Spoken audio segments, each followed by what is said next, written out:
बिस्मिल्लाहिर्रहमानिर्रहीम। हम कंटिन्यू कर रहे हैं जी मोटिवेशन का chapter of Stephen P Robbins, organisational behaviour. अभी के लिए हम जो बात करेंगे that is about the expectancy theory. This is considered as one of the most widely expected explanation of motivation concept that was given by Victor Verrooms. इसको हम Verrooms expectancy theory के नाम से भी जानते हैं. So expectancy theory, as the name shows, that is, it is based upon the human expectation of something.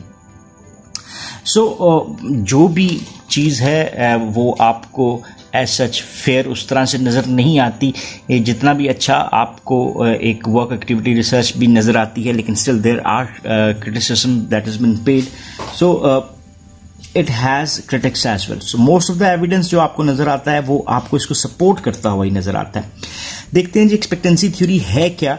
Basically argument इसका ये है that the strength of our tendency to act a certain way depends on the strength of our expectations of a given outcome. यहां तक इसको रखते हैं और देखते हैं कि मेरा कोई भी काम किसके ऊपर बेस कर रहा है. That is based upon expectation, कि मुझे उम्मीद क्या है. वो जो उम्मीद है, चलें फॉर इंस्टेंस वो उम्मीद मैं क्या कहता हूँ जी सक्सेस है, तो सक्सेस की उम्मीद मुझे लीड करेगी किसी दूसरे काम की तरफ, कोई दूसरा काम मुझे लीड करेगा तीसरे काम की तरफ. सो that is the expectation of something जो कि हमें ड्राइव कर रही होती है. अब दूसरी बात जो आ जाती है एक्सपेक्टेशन के हवाले से, वो आ जाती है कि वो एक्सपेक्टेशन हमारे लिए कितनी अट्रैक्टिव है, यानी वो आउटकम जिसके लिए हम अपना काम कर रहे हैं वो कितनी अट्रैक्टिव है एंड इट्स अट्रैक्टिवनेस. सो ये चीजें हमें ह्यूमन बिहेवियर को ड्राइव करती हुई नजर आती हैं. प्रैक्टिकल टर्म्स में अगर हम बात करें तो एम्प्लॉइज का मोटिवेट होंगे. They will be more motivated to exert a high level of efforts when they believe it will lead to a good performance appraisal. Performance appraisal क्या है? इंडिविजुअल की परफॉर्मेंस असेसमेंट जिसकी बेस पे उसको rewards मिलते हैं, promotions मिलती हैं, etcetera. So practically organisational context में एम्प्लॉइज कब मोटिवेट हैं? जब उन्हें पता है कि उनकी परफॉर्मेंस की असेसमेंट्स जो हैं उनके ऊपर इसका इफेक्ट आएगा. सो एक अच्छा अप्रेजल अगर होता है तो उसको ऑर्गेनाइजेशन के रिवॉर्ड्स मिल सकते हैं, जैसे कोई बोनस हो सकता है, सैलरी इंक्रीजेस हो सकती हैं या प्रमोशन हो सकती है. और वो रिवॉर्ड, प्रमोशंस या ये इसमें से कोई भी चीज जो है वो किसको सेटिस्फाई करेगी? एम्प्लॉय को सेटिस्फाई करेगी. और अगर ये सारी चीजें उसके पर्सनल गोल से रिलेट कर रही हैं तो उसकी मोटिवेशन निस्बतन ज्यादा हो जाएगी. सो बेसिकली ये थ्योरी आपको क्या नजर आती है? It works on 3 relationships. ठीक है, 3 रिलेशनशिप्स के ऊपर बात करते हुए नजर आती है. Let's see the diagram. ये आपको जी पहला रिलेशनशिप नजर आता है. क्या है जी? Individual effort will lead towards individual performance. तो ये पहला आ गया जी एफर्ट एंड परफॉर्मेंस रिलेशनशिप. अगर हम एफर्ट करेंगे तो आउटकम क्या आएगी? That will be the performance. ये पहला आ गया जी relationship. So that is the probability perceived by the individual that exerting a given amount of efforts will lead to performance. अब हमारे पास ये दूसरा रिलेशनशिप नजर आता है. चलें, ये हमारे पास क्या हो गया जी? पहला रिलेशनशिप. अब ये क्या है जी?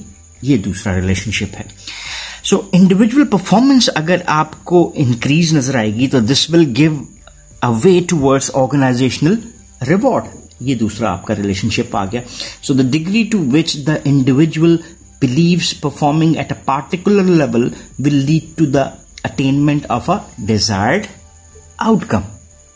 तो ये दूसरा रिलेशनशिप है जो कि उस इंडिविजुअल को ड्राइव कर रहा है. सो वंस ये अचीव होता है, यानी ऑर्गेनाइजेशनल रिवॉर्ड्स की तरफ हम मूव कर रहे होते हैं. अब इन रिवॉर्ड्स की रिलेटेडनेस किसके साथ चाहिए? That is the third relationship. That is reward personal goal relationship. Reward personal goal relationship हमें क्या नजर आता है कि degree to which organisational reward satisfy an individual's personal goals और needs and the attractiveness of those potential reward for the individual. चलें जी, आपने बहुत अच्छा काम किया और आपको मैंने एक कप दे दिया या एक मग दे दिया. Each time you do better thing तो आपको क्या मिलता है जी? मग मिलता है. ये 1 time, 2, 3, 4. So the time will come that this mug is not required by you और ये आपके गोल के साथ नहीं रिलेट कर रहा. फॉर इंस्टेंस, इस वक्त मेरी जरूरत जो सी है वो गाड़ी की है, और अगर मुझे कंपनी में अच्छा काम करने से, बेटर परफॉर्मेंस से, ये देखें इसी को बनाते हैं, individual effort will give better performance will give organisational rewards, and organisational rewards वो है जो मैं चाह रहा हूं, जैसे गाड़ी, तो मैं ड्राइव महसूस करता हूं कि मुझे ज्यादा से ज्यादा बेहतर आउटकम को अचीव करना है. So expectancy theory, that is all about expectancy theory. और यही एक प्रोसेस थ्योरी के मुताबिक ये थ्योरी प्रोसेस के एक कैटेगरी में आती है. There are many other theories, लेकिन हम उन पे बात नहीं कर रहे, हम एक्सपेक्टेंसी थ्योरी को ही देखेंगे. सो आपको क्या नजर आता है? एक्सपेक्टेंसी थ्योरी हेल्प करती है explain why a lot of workers aren't motivated on their jobs and do only the minimum necessary to get. अब क्या हुआ कि क्योंकि हमारे साथ गोल्स जो थे वो और रिवॉर्ड्स मैच नहीं करते, इसकी वजह से हमारी वो लेवल ऑफ परफॉर्मेंस आपको नजर नहीं आता. सो इस थ्योरी के 3 रिलेशनशिप्स जिनसे हैं, इसको क्वेश्चंस के तौर पे बनाते हैं और देखते हैं कि किस तरह से उसके आंसर्स आते हैं. पहला question, if I give a maximum effort will it be recognised in my performance appraisal. ये पहला एक सवाल आ गया. इफ, इसका आंसर अगर आपको क्या नजर आता है, चलें दोनों आंसर रखते हैं. If the answer comes no और if the answer comes yes. कई एम्प्लॉइज के लिए आंसर इज नो. क्यों? क्योंकि उनका स्किल लेवल जो है वो शायद इतना अच्छा नहीं है. इससे क्या हासिल हो रहा है? जितना मर्जी वो अच्छा काम करने की कोशिश कर रहे हैं, वो हाई परफॉर्मेंस नहीं बन सकते. सो ऑर्गेनाइजेशन का परफॉर्मेंस अप्रेजल सिस्टम इस तरह से डिजाइन किया जाए कि वो नॉन परफॉर्मेंस फैक्टर्स जैसे फॉर इंस्टेंस लॉयल्टी, इनिशिएटिव और करेज, इसको असेस कर रहा हो, which means more efforts won't be necessarily result in a higher evaluation. Another possibility is that employees rightly or wrongly perceive the boss doesn't like them. So देखें जी क्या आ गया कि हमारा बॉस हमें पसंद नहीं करता. रिजल्ट क्या होगा? They expect a poor appraisal. उसने कौन सा हमें नंबर देने हैं? ठीक है जी, रिगार्डलेस ऑफ एफर्ट वो अप्रेजल के ऊपर अपनी मेहनत नहीं करते हुए नजर आए. दीज एग्जाम्पल्स हमें ये जो बताती हैं, सजेस्ट करती हैं कि this is the possible reason of the low performance, low motivation जो हमें नजर आती. देन सेकंड क्वेश्चन के ऊपर चलते हैं और बात करते हैं. If I get a good performance appraisal will it lead to organisational rewards. अब इसी का जवाब भी हम येस और नो में देखते हैं. दोनों चीजों पे हमारी आउटकम फर्क हो जाएगी. जब बहुत सारी ऑर्गेनाइजेशन रिवॉर्ड्स की तरफ जाती हैं परफॉर्मेंस के साथ साथ, जब पे को बेस किया जाता है, जैसे फैक्टर्स हम ले लेते हैं जैसे सीनियरिटी, बीइंग कोऑपरेटिव, ठीक है, और किसिंग अप, मीन्स हम इसको इस अंदाज में ले सकते हैं कि मैं थोड़ा पॉलिटिकल बिहेवियर में इन्वॉल्व हूं. To the boss, employees are likely to see the performance reward relationship as weak and dominating. किसको रिवॉर्ड मिलेगा? The one who is near to boss.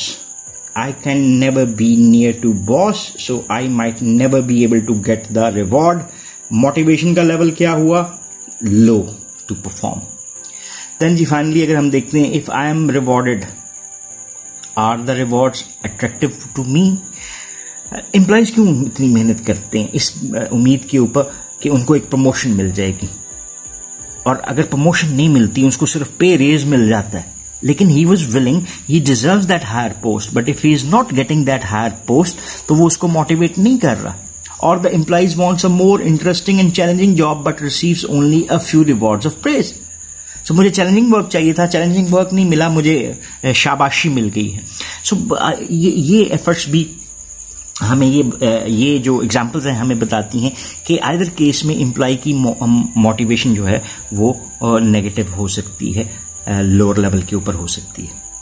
So expectancy theory को हम यहां पर क्लोज करते हैं. A theory that says that the strength of a tendency to act in a certain way depends on the strength of an expectation that the act will be followed by a given outcome and on the attractiveness of that outcome to the individual.